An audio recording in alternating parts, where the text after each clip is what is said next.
Барлықтарын білетін боларсыңдар, PewDiePie кім екенін. Егер білмейсіңдер, ол атақты летсплейші, бұрынғы топ-1 ютубер және де актер, музыкант. Бүгінгі видеода PewDiePie қалай құлдырады, ютубтан қанша табады, өмірбаяны, Жапонияға көшуі, PewDiePie туралы сен білмеген қызықты ақпараттарды айтатын боламын. Видео қызық болатынына сенімдімін, сол үшін видеоға лайк басып арнаға тіркеліп кетіңдер, сендермен бірге Top Times арнасы. Видеоны бастаймыз.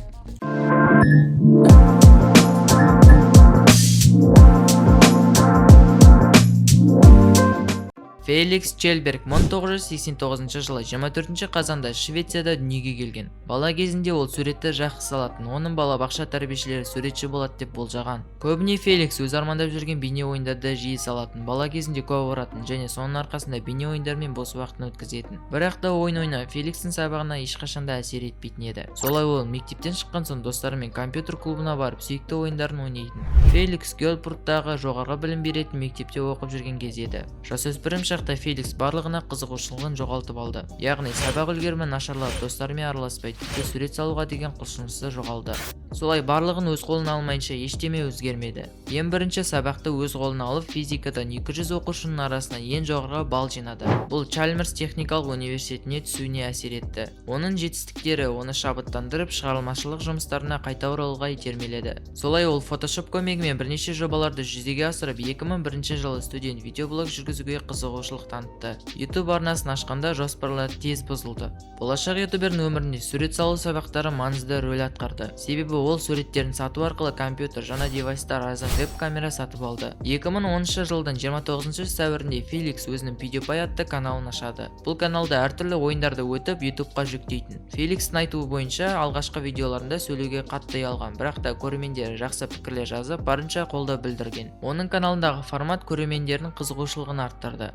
2012 жыл Феликс үшін ең табысты жыл болды. Яғни алғашқы миллион подписчигін жинады. Сосын жылдың соңына қарай 2 миллион подписчик жинаған. Сол жылы PewDiePie интернет патшасы деген конкурсқа қатысты. Және екінші мүмкіндіктен жеңіп, дауыс беру арқылы тағы да жеңді. Сайыстан жеңген барлық ақшасын дүниежүзілік жабайы табиғат қорына аударды. Дәл осы уақыт аралығында Феликстің арнасында OpenSlate-тің ютубтағы барлық арналар арасындағы бірінші мәртебеге ие болды. 2013 жылы PewDiePie жазылушыларының саны 6 миллионға дейін өсті. Сол жылы Феликстің видеолары ең танымал әлеуметтік шоу және швед әлеуметтік жұлдызы деген номинацияларын жеңіп алды. Бұдан бөлек PewDiePie арнасы ең жылдам дамып келе жатырған арна деп аталып, Гиннестің рекордтар кітабына енді. 2014 жылы PewDiePie'дің арнасында 29 жазылушыға жетіп, әлем бойынша бірінші орынға ие болды. 2015 жылы PewDiePie жас ютуберлерге өз білімін үйрету үшін өзінің алғашқы кітабын шығарады. 2016 жылы PewDiePie Outer Minds студиясымен бірігіп алғашқы ойынын жасайды және бірнеше елде ең көп жүктелген ойын ретінде бірінші орынға ие болады. Бұл Феликстің одан да тез өсуіне септігін тигізді. 2018 жылы канал 6 миллион подписчик жинады және PewDiePie үшін ең маңызды жылдарға айналды.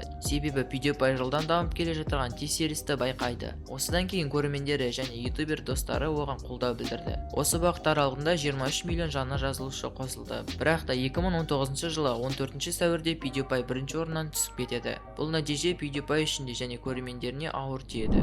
PewDiePie Жапонияға көшкісі келетінін 2019 жылғы видеоларынан байқауға болады. Бірақ та 2020-да карантин басталып, құжаттармен проблема болып, кейінге қалды. Және де өзінің итін бірге алып кеткісі келген, алайда итінің тыныс алуынан проблема болғасын багажға салуға қорықты. Салонға иті симағасын жеке самолетпен ұшты. 2020 жылы Жапонияға көшіп келді. Осыдан кейін ол видео салып, көшу кездегі барлық проблемаларымен бөлісті, бірақ та алда көптеген қызықты оқиғалар күтетініне сенімді.